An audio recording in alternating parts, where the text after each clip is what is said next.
எங்க கிட்ட இருந்து இப்படி ஒரு ட்விஸ்ட் நீ எதிர்பார்க்கல ஏசிபி.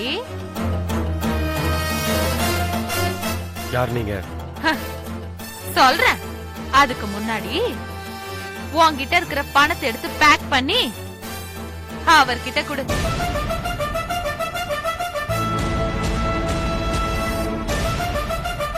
என்ன என்ன பாக்குற? போலீஸ்காரன் வீட்டுக்குள்ளேயே வந்து இவ்வளவு தைரியமா ஒரு பொம்பளை கொஞ்சம் கூட பயப்படாம என்ன துப்பாக்கி முனையில மிரட்டிட்டு இருக்க. மாட்டோம் கதி என்ன ஆகும் தெரியுமா?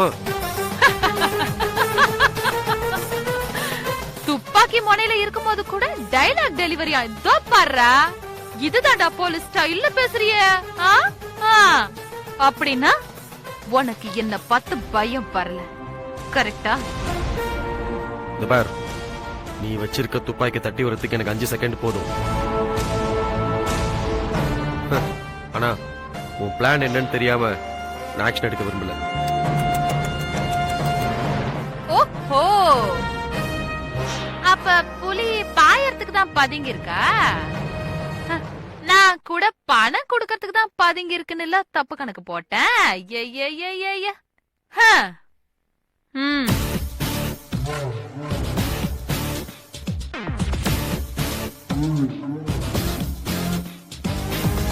Hello hello, Malarkudi hospital. நான் உங்களுக்கு என்ன ஹெல்ப் பண்ணணும்? நான் டாக்டர் ஜனனி பேசுறேன். டாக்டர் தாமரை கிட்ட கனெக்ட் பண்றீங்களா? சாரி மேடம், அவங்க வீட்டுக்கார் கரண்ட் ஷாக் அடிச்சு வீட்ல விழுந்துட்டான்னு நியூஸ் கிடைச்சு இப்பதான் வீட்டுக்கு போயிருக்காங்க. ஓஹோ, sorry and thank you. Okay ma'am.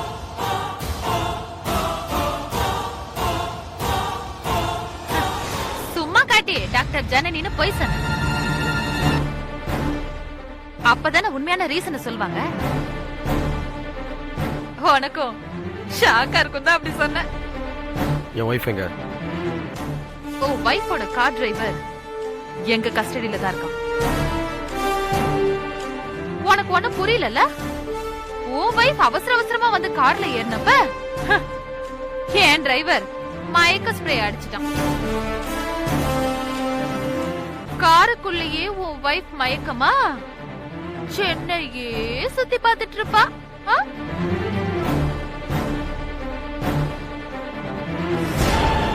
ஏன் இதெல்லாம்? உன்கிட்ட இருக்கிற பணம் ஏன் கைக்கு வரணுங்கிறதுக்காக. இந்த பார், நீ தப்பான அட்ரஸ் வந்திருக்க. நீ நினைக்கிற மாதிரி நான் பிசினஸ் மேன் கிடையாது.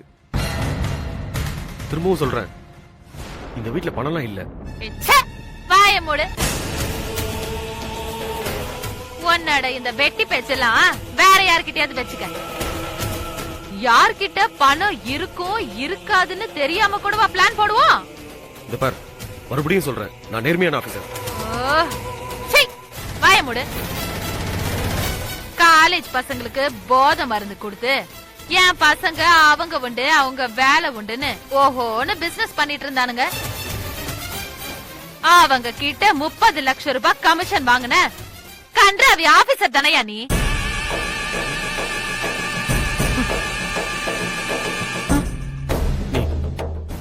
நீ அந்த கும்பல சேர்த்தல? அதெல்லாம் உனக்கு தேவையில்லாத சமாச்சாரம்.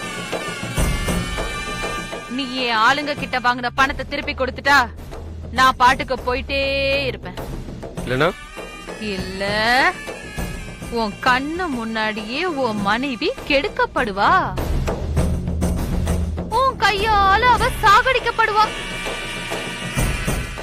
இதெல்லாம் நடக்க கூடாதுன்னா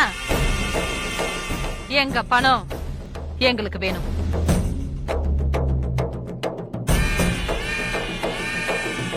உனக்கு யோசிக்கிறதுக்கு டைம் தரேன். 20 செகண்ட் தான் டைம். கவுண்ட் டவுன் இப்ப ஸ்டார்ட் ஆகுதுடா. 19, 18, 17, 16, 15. இல்ல, என்கிட்ட பாதி பணம் தான் இருக்கு. மீதி பணம் அப்ப யார்கிட்ட இருக்கு? அது கமிஷனர்கிட்ட கொடுத்துருக்கேன்.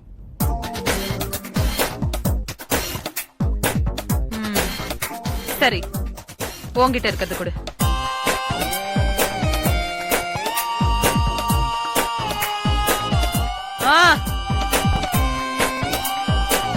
ஓ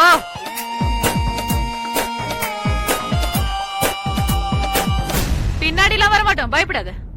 ஆனா ஒண்ணு மட்டும் ஞாபகம் வச்சுக்கோ, உன் பொண்டாட்டி எங்க கஸ்டடியில இருக்கா. ஆ.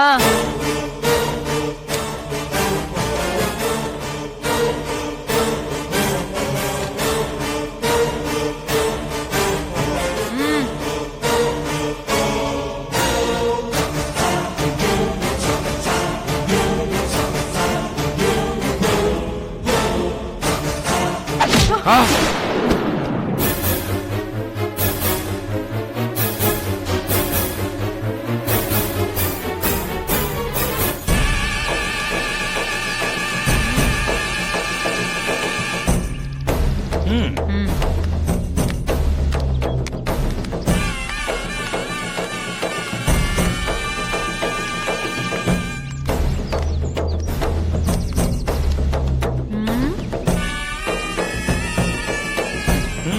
வாங்க போலாம்.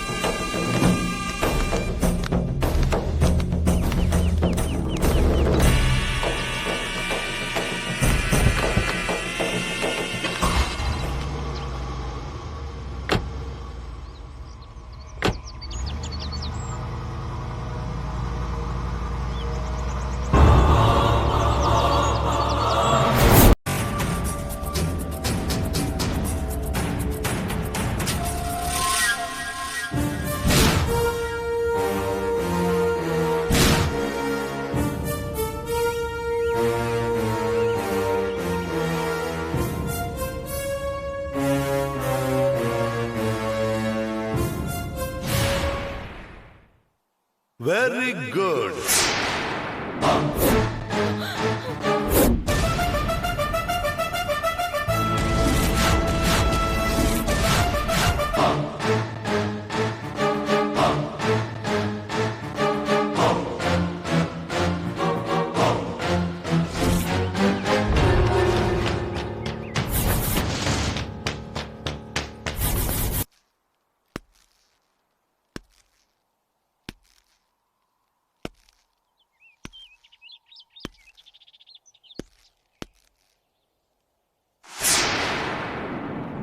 Super.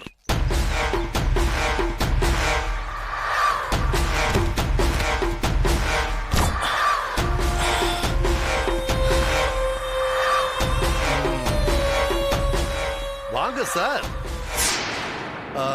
மிஸ்டர், பேர் என்ன சொன்னீங்க? உதய் உதய். வாங்க வாங்க வாங்க. நிறைய கொலை பண்ணிருப்பீங்க போல இருக்கு. ரொம்ப ஈஸியா பாடியை டிஸ்போஸ் பண்றீங்க. எங்கயாவது இந்த மாதிரி நடக்குமா? ஓ, இதத்தான் கொலையும் செய்வாள் பத்தினின்னு சொல்லுவாங்களோ? என்ன மிஸ்ஸஸ் வித்யா, நீங்க தான் புருஷனுக்காக கொன்னீங்களா? டெட் பாடியை டிஸ்போஸ் பண்ற விஷயத்துல இந்த அளவுக்கு ரெண்டு பேரோட கெமிஸ்ட்ரியும் ஒர்க் அவுட் ஆகுதே. சார், நீங்க என்ன தப்பா நினைச்சிட்டு இருக்கீங்க. ஆமா, நீங்க ரெண்டு பேரும் 62 கிலோமீட்டருக்கு அந்த பக்கம் இருக்கிற வீட்ல இருந்து கார்ல ஒரு டெட் பாடியை போட்டுக்கிட்டு அதை இந்த மாதிரியான ஒரு இடத்துல வச்சு டிஸ்போஸ் பண்றத கண் கூட நேர்ல பார்த்ததுக்கு அப்புறமும் உங்களை ரொம்ப நல்லவங்கன்னு நினைக்கணும் இல்லையா மிஸ்ஸஸ் வித்யா? சரி, சொல்லுங்க நல்லவர, நான் என்ன தப்பா நினைச்சிட்டேன்? சார், நடந்தது சொல்லிடுறேன் சார்.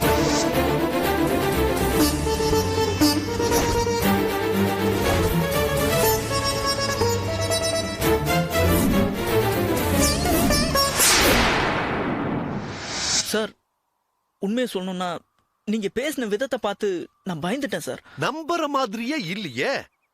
நான் எப்படி பேசினா உங்களுக்கு என்ன? சும்மா கதை சொல்லாதீங்க. நீங்க படபடப்பட என்கிட்ட பேசுற விதத்தை வச்சு உங்ககிட்ட ஏதோ ஒரு தப்பு இருக்குன்னு முடிவு பண்ணி தெரு முனையிலேயே என் வண்டி ஆஃப் பண்ணிட்டு உங்க வீட்டையே வாட்ச் பண்ணிட்டு இருந்தேன். நீங்க கார்ல டெட் பாடியை வச்சதும் சம்திங் ராங்னு முடிவு பண்ணி ஃபாலோ பண்ணிட்டே இங்க வந்தேன். வேலையில சின்சியரா இருக்கிற போலீஸ்காரனை பார்த்து பயந்தீங்கன்னா கண்டிப்பா நீங்க கரெக்டான ஆளுங்களே கிடையாது. பொண்டாட்டிக்கு தெரியாம வச்சிருந்த செட்டப்பா. சார், ப்ளீஸ் நம்புங்க சார். சார், இந்த பொண்ணு யாருன்னு எனக்கு தெரியாது சார். இன்னைக்கு முழுக்க நான் என் ஒய்ஃபோட பர்ச்சேசிங்ல இருந்தேன் சார். கரெக்ட். நடுவுல போன் வந்திருக்கணுமே. ஃப்ரெண்டு கூட போய் பேசிட்டு வரேன், நீ புடவை எடுத்துட்டு இருன்னு உங்க வைஃப் கிட்ட சொல்லிருப்பீங்களே சார். நியாயம் கேட்டு வீட்டுக்கு வந்தவள போட்டு தள்ளிட்டு மறுபடியும் வந்து துணி கடையில ஜாயின் பண்ணிருப்பீங்க. ஏன் இப்படி நடந்திருக்க கூடாதா?